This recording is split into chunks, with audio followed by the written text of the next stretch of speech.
नमस्कार, मी वैद्य ऋषिकेश दिलीप नागवेकर। आज ऑर्थोवेद हॉस्पिटल या प्लॅटफॉर्मवरून आपण गॉल ब्लॅडर स्टोन म्हणजेच पित्ताशयातला खडा याबद्दल काही माहिती आज घेणार आहोत। आपण एक जशी सिरीज आता चालू केली होती मागच्या लेक्चरमध्ये आपण मूत्राशमरी म्हणजे मूत्रवाह संस्थानामध्ये आढळणारे काही स्टोन किंवा खडे ज्याला युरिनरी कॅल्क्युलस किंवा रिनल स्टोन असं म्हणतात त्याच्याबद्दलची माहिती आपण बघितली होती।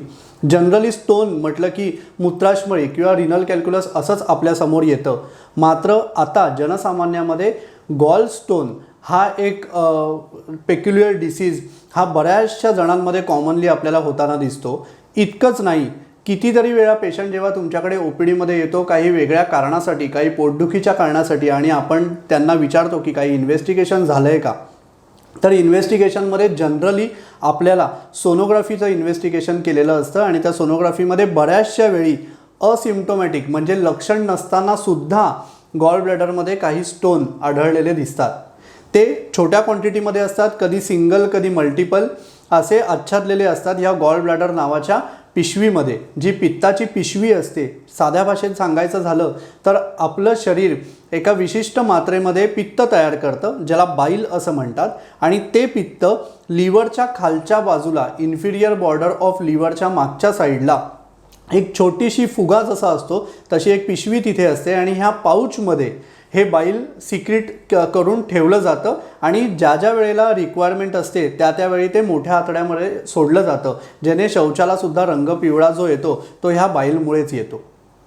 तर अशा ह्या पिशवीमध्ये गॉल ब्लॅडरमध्ये जेव्हा वेगवेगळ्या प्रकारचे बाईल पिगमेंट्स आणि वेगवेगळ्या स्वरूपाचं कोलेस्ट्रॉल जेव्हा साठायला लागतं आणि त्याचं घनीकरण होतं, म्हणजे हा जो तरल पदार्थ असतो बाईल हा हळूहळू घट्ट होत जातो आणि त्याचे स्टोन तयार होत जातात।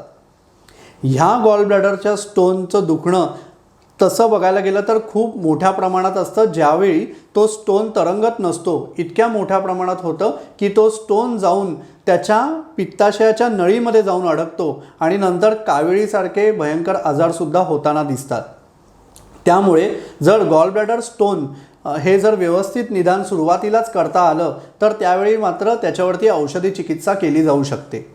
बऱ्याच कंडिशन्समध्ये असं असतं की छोटे गॉल ब्लॅडर स्टोन असताना सुद्धा गॉल ब्लॅडर आजकाल काढलं जातं। गॉल ब्लॅडर रिमूव्हल ही एक आता सिंपल प्रोसिजर मानली जाते आणि लॅप्रोस्कोपिकली ती होऊनही जाते। पण अशा बऱ्याच पेशंट्समध्ये ज्यावेळी फक्त स्टोनसाठी गॉल ब्लॅडर काढलं जातं त्यांना आजन्म अम्लपित्ताची लक्षणं मात्र होताना नक्की दिसतात। सारखं छातीत जळजळ, आंबट ढेकर येणं हे गॉल ब्लॅडरचं ऑपरेट केल्यानंतर बऱ्याचशा लोकांना कॉम्प्लिकेशन राहतं आणि हे मात्र सारखं त्याला त्रास देत असतं, ज्याच्यासाठी हायपर ॲसिडिटीची काही औषधं त्याला लाईफ लॉंग घ्यायला लागतात। हे सगळं टाळण्यासाठी जर गॉल ब्लॅडर आपल्याला होऊच नये हे जर आपल्याला कळलं आणि कशामुळे ते होतं आहे तर मात्र त्याचा फायदा नक्की होईल। आता काय असतो हा गॉल ब्लॅडरचा स्टोन? तर गॉल ब्लॅडरचा स्टोन म्हणजेच कोलेस्ट्रॉलचे आणि बाईल पिगमेंटचे खडे। साधारण 80% पेशंट्समध्ये ज्यांना गॉल ब्लॅडर स्टोन असतो हे स्टोन कोलेस्ट्रॉलचे असतात। कोलेस्ट्रॉल म्हणजे चरबीचा भाग जो आपला शरीर तयार करतं आणि जर ती चरबी वेगवेगळ्या प्रकारे शरीराच्या माध्यमातून बाहेर पडली नाही किंवा ती पचली नाही तर मात्र हे कोलेस्ट्रॉल साठत जातं, हे कोलेस्ट्रॉल लिव्हरवरती साठत जातं, हे कोलेस्ट्रॉल गॉल ब्लॅडरच्या पिशवीच्या आतमध्ये साठत जातं आणि त्याचं घनीकरण झाल्यानंतर, घनीभूत झाल्यानंतर तिथे छोटे छोटे खडे तयार होताना दिसतात। हे खडे असे टणक नसतात, तसे लिबलिबीत असतात, पण जर ते गॉल ब्लॅडरमध्ये छोट्या प्रमाणात असतील आणि त्या पित्तामध्ये तरंगत असतील तर मात्र त्याचा त्रास आपल्याला नक्की होत नाही। हे स्टोन ज्यावेळी मोठे होतात किंवा गॉल ब्लॅडरची कॅपॅसिटी कमी होऊन हे स्टोन जेव्हा त्याच्या नळीमध्ये अडकतात, जी नळी मोठ्या आतड्यापर्यंत जाते, त्या नळीमध्ये जर अडकलं तर मात्र कॉम्प्लिकेशन होण्याचे चान्सेस असतात। त्यामुळे हे स्टोन होऊ नयेत ह्याच्यासाठी आपण त्याचं निदान बघूया। गॉल ब्लॅडर स्टोन हे दोन्ही प्रकारचे जरी सांगितलेले असते, बाईल पिगमेंट्सने होणारा आणि कोलेस्ट्रॉलने होणारा जो कॉमनली होतो, त्याच्यामध्ये काही स्पेसिफिक निदान मात्र असतं आणि ते म्हणजे खूप जास्त फॅट कंटेनिंग किंवा चरबीयुक्त आहाराचं सेवन करणं। तुम्ही जर आज बघत असाल तर 20-25 मुलाची वयाची मुलंसुद्धा पिझ्झा, बर्गर ह्यासारखे वेगवेगळे पदार्थ खातात ज्याच्यामध्ये चीज बस्ट एक्स्ट्रा चीज, एक्स्ट्रा बटर, रोटी आजकाल घेतली तरी बटर रोटीने लिबलिबलेली रोटी लोक खातात आणि डब्ब पोटाने घरी येतात. हीच सगळी चरबी जर व्यवस्थित व्यायाम नसेल आणि जर व्यवस्थित लाईफस्टाईल नसेल तर मात्र साठत जाते आणि त्याने स्टोन तयार होण्याची प्रक्रिया सुरुवात होते. सेकंड महत्त्वाचं कारण असतं ते म्हणजे एक्सरसाइज न करणं. शारीरिक व्यायाम नसणेच अशी बरीच पब्लिक तुम्हाला आज दिसेल. IT कंपनीमध्ये काम करणारी लोक जी 12-12, 14-14 तास एकाच खुर्चीवरती बसून कम्प्युटरच्या समोर काम करतात, त्यांच्या शरीराला अजिबात चालना नसते. घरी आल्यानंतर सुद्धा नुसतं खाऊन झोपायचं आणि परत पुढच्या दिवशी ऑफिसची तयारी करून बाहेर पडायचं. व्यायामाचा नामोनिशाण नाही. अशा पेशंट्समध्ये, अशा लोकांमध्ये गॉल ब्लॅडर स्टोन होण्याची शक्यता जास्त प्रमाणात आढळून येते. एक निमोनिक आहे ह्याच्यामध्ये की फिमेल, फॅट, फर्टाईल, 40 अशा 4 कंडिशन जर असतील तर गॉल ब्लॅडरचं होणारं प्रमाण जास्त होताना दिसतं. फॅमिली हिस्ट्री ही मात्र फार इम्पॉर्टंट आहे, कारण गॉल ब्लॅडर हा फॅमिलीमधनं सुद्धा रन होऊ शकतो. अनुवंशिकतेने पुढच्या पिढीमध्ये सुद्धा गॉल ब्लॅडर स्टोन होऊ शकतो जर तो आधीच्या पिढीत असेल तर. त्याचं साधारण कारण सांगता येणार नाही, पण असा ट्रेंड आपल्याला होताना दिसतो. आता फिमेल, फॅट, फर्टाईल, 40 म्हणजे काय, तर स्त्रियांना ज्यांचं वजन वाढलेलं आहे, ज्यांना एक्सरसाइज करण्याची सवय नाही, ज्यांना चरबीयुक्त आहार खाण्याची सवय आहे, ज्या बर्थ कंट्रोल पिल्सचा वापर जास्त करतात किंवा हॉर्मोनल रिप्लेसमेंट थेरपीवरती आहेत, ह्यांनासुद्धा गॉल ब्लॅडर स्टोन मोठ्या प्रमाणात होताना आपल्याला दिसतात. 40 फिमेल आणि 40 म्हणजे साधारण 40 वयानंतर हा स्टोन आपल्याला तयार होताना दिसतो, म्हणजे त्याची परिणिती होताना दिसते. बऱ्याचशा पेशंट्समध्ये हा त्यानंतरच जाणवायला लागतो. फर्टाईल म्हणजे प्रेग्नेंट असेल जर लेडी तर त्यांनासुद्धा गॉल स्टोन होण्याची शक्यता जास्त असते. तर अशा प्रकारे फॅट, फिमेल, 40 आणि फर्टाईल असे हे निमोनिक आहे ज्याच्यामध्ये विशेष काळजी आपल्याला घेतली पाहिजे. स्पेसिफिकली स्त्रियांनी ही काळजी नक्की घेतली पाहिजे. जर त्यांचं वयोगट ह्याच्या पुढे असेल किंवा ह्या क्लिनिकल कंडिशन्स असतील तर मात्र ही काळजी घेण्याची गरज असते, ज्याने गॉल स्टोन्स आपल्याला होऊ नयेत. जसं मी म्हटलं हॉर्मोनल थेरपीवरती असतात, तसेच बऱ्याच वेळा हायपर ॲसिडिटीची काही औषधं गॉल स्टोनवरती दिलेली असतात. त्याच्याने सुद्धा over use of hyper acidic मेडिसिन्सने सुद्धा गॉल स्टोन्स होण्याची शक्यता जास्त असते. खूप जास्त चरबीयुक्त आहार खाणं आणि खूप कमी फायबरयुक्त आहार खाणं हे सुद्धा महत्त्वाचं कारण आहे गॉलस्टोन होण्याच्या मागे. त्यामुळे गॉलस्टोन होऊ नये त्यामुळे चरबीयुक्त आहार टाळा. वाल, वाटाणा, पावटा, मोठी राजमा, काबुली चणा ह्यासारखी मोठी कडधान्यांचं सेवन टाळलं गेलं पाहिजे. तेलकट, तुपकट पदार्थ कमी झाले पाहिजेत. जर तुम्ही पेशंटला विचारलं तुम्ही दिवसभरात तेल किती खाता, तर साधारण 4 माणसांच्या फॅमिलीमध्ये जर 2 तेलाचे डबे संपत असतील 5 लिटरचे, तर तुम्ही हमखास पुढे त्यांचं निदान करा की हा हार्ट पेशंट तरी होणार आहे किंवा याला गॉलस्टोन होण्याची शक्यता तर नक्कीच आहे. त्यामुळे तेलाचं प्रमाण, तेलाची क्वालिटी हे सुद्धा तुम्हाला तपासून त्याचं प्रमाणयुक्त आणि त्याच्या क्वालिटीयुक्त आहारामध्ये त्याचा वापर आपल्याला करायला लागतो. त्याच्यामुळे जर हे व्यवस्थित निदान जर तुम्ही पाळलं, ह्या निदानाच्या गोष्टी जर तुम्ही टाळल्यात तर गॉलस्टोन मात्र होत नाही. आता गॉलस्टोन झाला आहे समजा, हे जनरली ना ॲक्सिडेंटल फाइंडिंग असतं. जसं मी तुम्हाला म्हटलं तसं बऱ्याच वेळी वेगळ्या गोष्टीसाठी आपण सोनोग्राफी करतो आणि गॉलस्टोन आढळताना दिसतो, त्याचं काहीच लक्षण नसतं. पण ज्यांना गॉलस्टोन झालेत त्यांना काही विशेष लक्षणंसुद्धा होतात, ज्यावेळी त्यांना डॉक्टरकडे जावंसं वाटतं. ह्याच्यामध्ये सगळ्यात पहिलं आणि महत्त्वाचं कारण असतं ते जे मी आत्ता जिथे दाखवतोय, म्हणजे लिव्हरच्या इन्फिरियर बॉर्डरच्या खाली इथे जी पिशवी असते गॉलस्टोनची, तिथे हलकं हलकं दुखायला सुरुवात झालेली असते. हे दुखणं अधूनमधून होतं.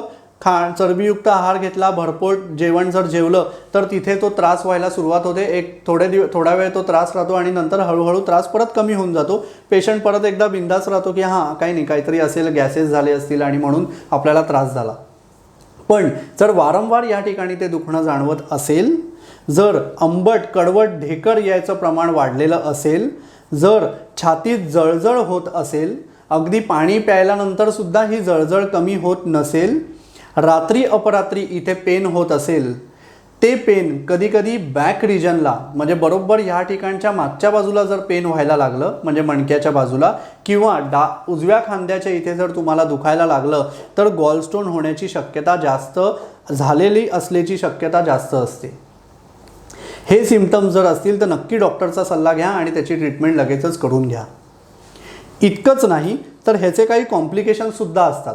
औषधं दिली आपण, गॉलस्टोनवर औषधं दिली पण आणि तरीसुद्धा ते बरे होत नसेल तर ह्याचे काही स्पेसिफिक लक्षणं असतात. फॉर एक्झाम्पल, हे दुखणं कुठल्याच औषधांनी थांबत नाही आहे. हे दुखणं साधारण 6 तास, 7 तास, 8 तास कंटिन्युअसली होत आहे. त्याच्याचबरोबर ज्वरप्रचिती म्हणजे ताप पेशंटला येतो आहे आणि थंडी वाजते आहे, तर गॉलस्टोन जिथे असतो म्हणजे गॉल ब्लॅडर, त्याच्या पिशवीला इन्फेक्शन होण्याचे चान्सेस असतात गॉलस्टोनमुळे आणि त्या इन्फेक्शनला कोलिसिस्टायटिस असं म्हणतात. तर ताप येणं, थंडी वाजणं, त्या ठिकाणी वारंवार सतत कंटिन्युअस दुखणं, खूप आंबट करपट ढेकर येणं, उलट्या होणं, वांत्या होणं, ही सगळी लक्षणं थोड्या इमर्जन्सी कंडिशनपर्यंत जातात. यावेळी लगेच डॉक्टरांचा सल्ला घेतला पाहिजे आणि तत्सम इन्व्हेस्टिगेशन्स केले पाहिजेत, ज्याने गॉलस्टोन आपल्याला डायग्नोज करता येईल आणि त्याची तत्सम ट्रीटमेंट देता येते. आता हा गॉलस्टोन डायग्नोज कसा करायचा, तर सगळ्यात साधी आणि एकदम सिंपल टेक्निक इज सोनोग्राफी. साध्या पोटाच्या सोनोग्राफीमध्ये सुद्धा आपल्याला गॉलस्टोन झालेत की नाही हे कळतं. पित्ताशयाच्या पिशवीला काही सूज आली आहे की नाही हे आपल्याला जाणवतं. त्याचबरोबर तो गॉलस्टोन फ्लोटिंग आहे का, एक आहे का मल्टिपल आहे, तो त्या नळीमध्ये अडकलेला नाही आहे ना, ह्या सगळ्या गोष्टी आपल्याला कळतात. ऑर्थोवेद ह्या हॉस्पिटलमध्ये आम्ही गॉलस्टोनचे बरेच पेशंट ट्रीट केलेत, ज्याच्यामध्ये साधारण 14 mm पर्यंत असलेला गॉलस्टोनसुद्धा व्यवस्थित विरघळण्याचे आम्हाला चांगले अनुभव आलेले आहेत. पण जर तो सॉलिटरी असेल आणि ह्या सगळ्या कॉम्प्लिकेशन्सशी निगडीत नसेल तर मात्र औषधी चिकित्सेने उत्तम फायदा होतो. आयुर्वेदिक मॅनेजमेंट गॉलस्टोन्सवर सुंदर ट्रीटमेंट आहे, जी जर वेळेत केली तर गॉलस्टोनपासून पेशंटचा मुक्ती होऊ शकते.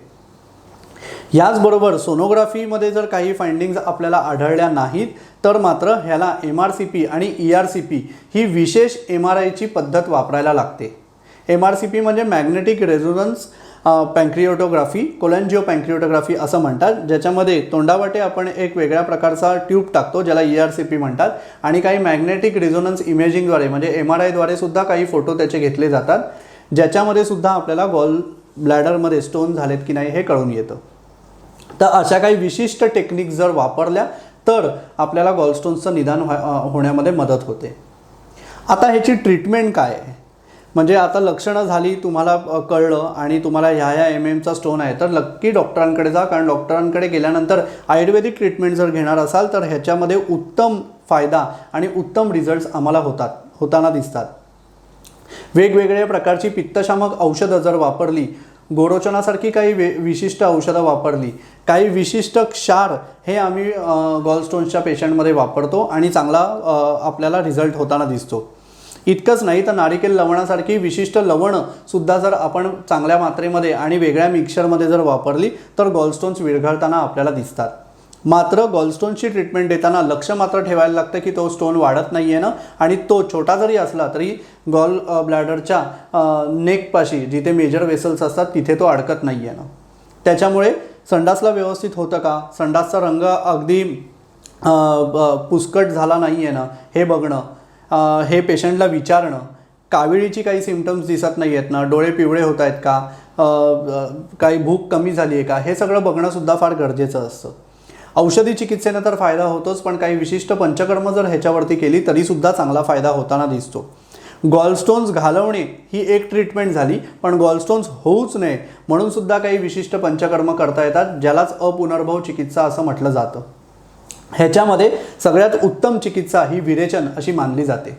विरेचन म्हणजे काय, तर एक विशिष्ट तूप असतं जे औषधांनी सिद्ध केलेलं तूप असतं, जे आपण घेतो, विशिष्ट प्रमाणामध्ये पेशंटला दिलं जातं आणि त्यानंतर शौचाला होण्याचं विशिष्ट औषध त्याच्यामध्ये दिलं जातं, जेणेकरून पित्त पक्वाशयात येऊन आपण बाहेर काढता येतं आपल्याला आणि त्याची मात्रा आणि त्याचं घनीभूतीकरण हे आपल्याला टाळता येतं.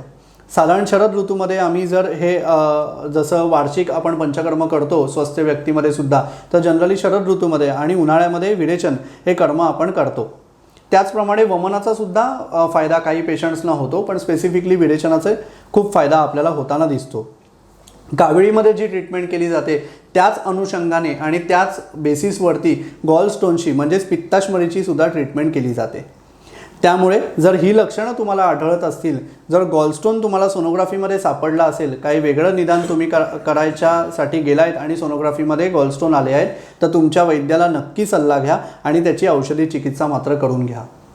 ह्याच्यामध्ये काही सर्जिकल प्रोसिजरसुद्धा असतात. जसं मी तुम्हाला म्हटलं की MRCP ही एक प्रोसिजर आहे, ज्याच्यामध्ये थेरपेटिक MRCP असं सुद्धा, म्हणजे तो गॉलस्टोन तिथल्या तिथे विरघळून सुद्धा काढता येतो, किंवा पूर्ण पिशवीच जी पित्ताशयाची पिशवी असते ती पूर्ण काढून टाकली जाते.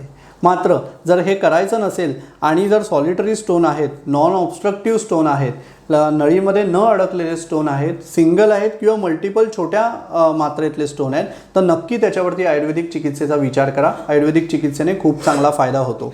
आणि अपुनर्भव म्हणून जसं मी विरेचनाचं सांगितलं, तसे वेगवेगळे पंचकर्मसुद्धा आपल्याला करता येतात. लाईफस्टाईल मॅनेजमेंट हे सगळ्यात महत्त्वाचं. त्यामुळे पथ्यामध्ये आंबट, थंड, शिळं, दही आणि बेकरीचे पदार्थ न खाणं, खूप जास्त चरबीयुक्त आहार आणि दूध फाटवून तयार केलेले पदार्थ जे असतात, म्हणजे पनीर आहे, तुम्ही चक्का आहे, किंवा ह्या तत्सम जे पदार्थ असतात, बटर जे आपण तयार करतो, चीज जे आपण तयार करतो, या सगळ्या खाद्यपदार्थांचं प्रमाणात सेवन करणं हे फार गरजेचं असतं. त्याचप्रमाणे जसं मी मगाशी म्हटलं की एक्सरसाइजवर व्यवस्थित भर द्या. आपली चरबी कुठे कुठे साठते हे आपल्याला आरशात दिसतं, फक्त कंटाळापोटी आपण ते करत नाही आणि आपण ह्या सगळ्या व्याधींना बळी पडतो. गॉल स्टोन जसं होतात तसे गॉलस्टोनचे मी म्हटलं तसं कॉम्प्लिकेशनसुद्धा होतात. गॉल ब्लॅडरचा स्टोन जर इन्फेक्शन झालं गॉल ब्लॅडरला, तर ते तिथे फुटण्याचे चान्सेससुद्धा असतात आणि मग पूर्ण पोटामध्ये इन्फेक्शन पसरण्याचे चान्सेस असतात, ज्याने शरीरालासुद्धा धोका होऊ शकतो, जीवाला धोका होऊ शकतो. त्यामुळे छोटे गॉलस्टोन इग्नोर करू नका, त्याची व्यवस्थित ट्रीटमेंट घ्या. आयुर्वेदिक मॅनेजमेंटने उत्तम फायदा होतो आणि अपुनर्भव चिकित्सा म्हणून पंचकर्माचा नक्की विचार करा आणि तत्सम पावलं त्या संदर्भात उचला. धन्यवाद.